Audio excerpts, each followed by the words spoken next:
Hi, my name is Bingham Schmitt. I'm an interior designer in Cleveland, Ohio, and I have a desire to share with everyone and anyone some of the amazing people and careers that are occurring and happening in Cleveland. I sometimes refer to it as world class, meaning that things are happening in our city that one would not anticipate. We might think it's happening somewhere else, but certainly it would be surprising to know that we have people living and working in Cleveland who are doing world-class kinds of things. If you've been listening to my videos, you've heard this before, so sorry. But today is particularly exciting for me because I'm visiting the studio of Lisa K. Locke, a dancer extraordinaire who I met 4 years ago when she first came to Cleveland, and I was fascinated by her then. And I asked her if she would perform for a charity event I was hosting, and she was gracious and said that she would. And it started a love affair. She's an amazing performer and a very interesting woman. And we're here today with Lisa K. Locke. Hi, Lisa. Thank you for allowing me into your private world. You're welcome. Now, you came to Cleveland 4 years ago from California. Los Angeles. And how long were you in Los Angeles? 16 years. And you were dancing the entire time?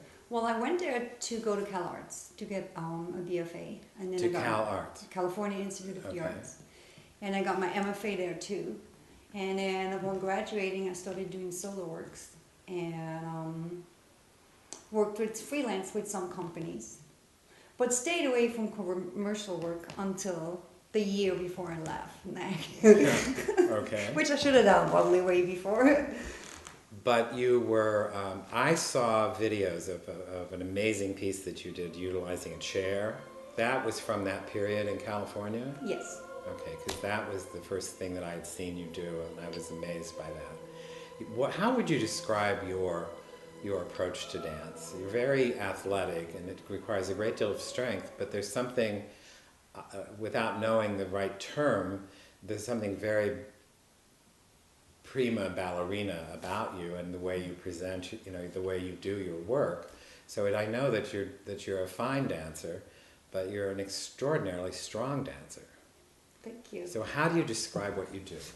Well, usually I do one solo a year. Well, since I've been in Cleveland, I've done more because there's no showcases, so you have to do a whole show, which is interesting. But usually I focus on one solo.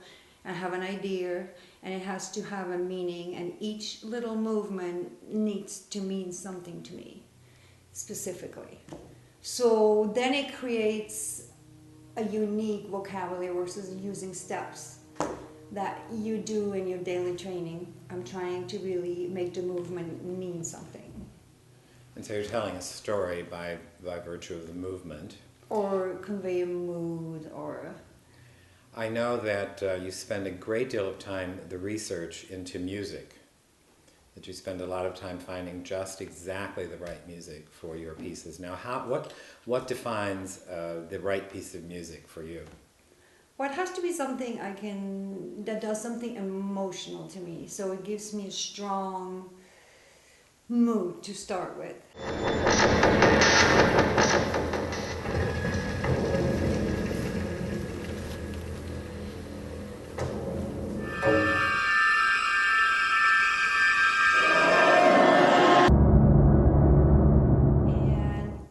As a solo dancer, it's very difficult because you cannot have too rich a music because it's going to start overpowering you. So you need to find something that's sparse enough that doesn't dictate you too much or overpower you too much and allows you to work with it as a partner versus like just moving to the music. And oftentimes in dance today, the music is really the highlight of the entire piece because I hadn't thought about that, but it would be because the music is stronger than the dance. Well, on occasion. They interpret the lyrics a lot. Like when you look at So You Think You Can Dance, a lot of time it's lyric motivated. So it's like music visualization, which has been done with classical music as well, where you are right on the beat. Yeah. But it still is like the music is here and then the dance is here, versus I think it should be a partner. So yes. And I see that in your work too. I know there was a music that you did for something a couple of years ago, and there's an Ave Maria was part of it. And I remember you telling me how long it took you to put that together and find all the right pieces, parts of that music. Oh, the video we did. Yes, yeah.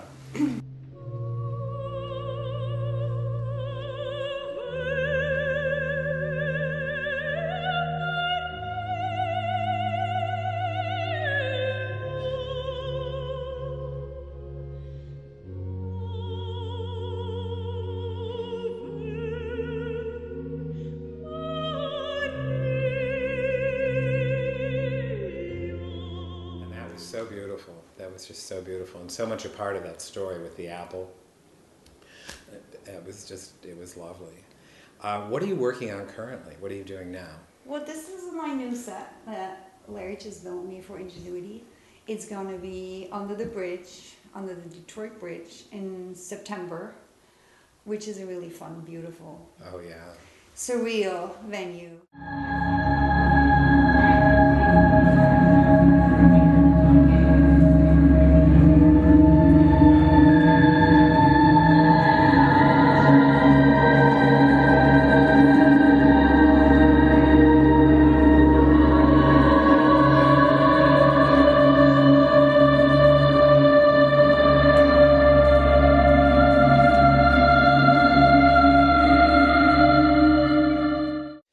You were in Los Angeles, but you've lived in a number of cities. You were in Honolulu. You're from Switzerland, and you've came here from Switzerland. I understand that you've not always been a dancer. At one point in time, you were a skater, and then a swimmer, a synchronized swimmer. And then why don't you tell us how you got into dance, or why you got into dance? Well, well, my dream when I was 4 years old, I wanted to be a contortionist. And I don't know where I've seen it because I grew up without a TV, but I just had this image of this woman, and she was on this pole, and her head was there, and then her butt was on her head, and she was smoking a cigarette. And I have seen you in that position on more than one occasion. Yeah, and that was at a club, just having. Yeah. So ever since then, I wanted to be a contortionist. I wanted to travel the world. I wanted to be part of the circus. So I practiced all kind of crazy stuff on my bed. I had like a little cabinet. I would jump down into splits. Parents weren't too happy about it, and then we got some skates from our cousins. So I started skating, which feature right into that flexibility and expression to music. And I don't know. Eventually, I had to swim because of my scoliosis in my back, and I did competition for about 4 years until the day I go like, what am I doing going up and down this pool like a lunatic? And so I started doing synchronized swimming, which is extremely difficult, by the way. I can imagine. And then my parents didn't let me dance at all, and I asked my mother just recently, and she goes like, I don't really know, you got bored with everything. So, but obviously all these years later, 35 years later, I'm still loving to dance. Then I started making money, so then I could afford my own dance classes. Yeah. So you've been very determined as a dancer. Long before you started dancing, you were your thought process was that of a dancer. You're a very talented woman, and certainly you've studied and practiced very hard to do what you do, but there is something about your work that's very gifted. The way you interpret things, the way you move, the drama of that is so beautiful. Well, what I've been trying to do is, especially the ballet world, everybody has to look the same. If you're on the core, everybody has to be the same height. It's very much, if you don't look like that, you have no chance to get into this company. And I feel as an artist, or an artistic dancer, I think you should be allowed to have a lot of individuality. So for the past 18 years, I've been focusing on doing solos that encourage people hopefully to be themselves and do something a little bit out of the ordinary or unexpected. Just so people go, oh, I'm not that crazy, look at her. I'm fine. Why does this make me think of Lady Gaga? She does the same She does thing? the same thing, and she Well, I says the think it's same thing important to, because a to lot of encourage people live their life under peer pressure and started there and never take a risk, or Yeah, yeah. I think when I was 20, in order to afford my dancing, I took care of dying people that were in the end stages of cancers. I would go to a house, and you could tell the difference in these people. The ones who did something they wanted to do with their life had a much easier time than people that just worked their 9 to 5 and tried. It was a huge difference, and it made me decide that I need to do what I want to do. I need to give it at least a try. Well, you've done more than try. You've succeeded wildly, I would say. Thank you. I think it's just fantastic. I mean, I encourage and I celebrate anyone who's doing anything that is creative and outside the box. And these wonderful cats, aren't they beautiful? But doing something outside the box, whether it's dance or painting or sculpture or design or physicians or you name it, being able to think differently and have a passion for something. It seems to be self-fulfilling more about being self-fulfilling than some kind of great fame or stardom. And I think what I know of you, there's a certain amount of satisfaction in your job well done. Yeah, definitely. That you're aware that you're doing a good job and that you're succeeding in that kind of way. Well, the beauty is, it's kind of, you always work on something different. You never do the same thing again. Mm-hmm. So that keeps it really interesting. And on the other hand, with live performance, it's gone. If you didn't see it, it's gone. Yeah. So it's kind of a two-edged sword. But I have a lot of energy, and I like to move forward and do something different. So this suits my personality. Yeah. Lisa, I wanted to ask you now, can you share with us today any dancers in your history that have inspired you in any kind of way? Are there any specific dancers that you've met along the way who were particularly helpful to you in your journey to? Well, I think that I've seen amazing dancers, but what helped me the most, inspired me the most, was teachers. And having lived in Los Angeles, in San Francisco, in Texas, I had some great teachers, but especially in Los Angeles and San Francisco, I had some amazing teachers that really open up your mind and encourage you to go the way you need to go. Like Alonzo King has been amazing, and I know he said that to other people before, but I would take his class every day when I lived in San Francisco. And one day, it was ballet class, and one day I moved my hip because I was really in the moment. And he said, that's what you always need to do. And it's a hip movement in ballet, you're not supposed to do that, but he said, no, you need to let it come straight from your dancer's soul. He was like, show me, I cannot see why you're dancing. I need to see why you're dancing.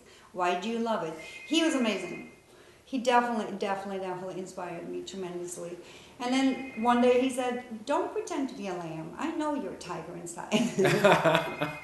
And you are. And that boom. And you are, yeah. But he told me, in other words, it's okay to be yourself. It's like, do not hold back. So in your journey, people have been placed in your path who help direct you and guide you. And I love those kinds of stories because it tells me that you're exactly where you need to be and that everything's been provided to you to succeed. And that's what happens when you follow your passion. Now, you also, speaking of teachers being your inspiration, you also teach ballet. Right. How many classes do you teach a week in Cleveland? Maybe 10. Okay. But most of them are an hour and a half. So you teach and you share with others your experience and your background and your vision of what they can be as well. So it's fun that kind of what you've been given now you're sharing with other people and inspiring them to not be afraid to express themselves and just be who they are. Yes. So I'm so happy that you're living in Cleveland and being a part of what makes our city so wonderful. Thank you so much for today Oh, you're and welcome. being here. Thank you so much. Thank you.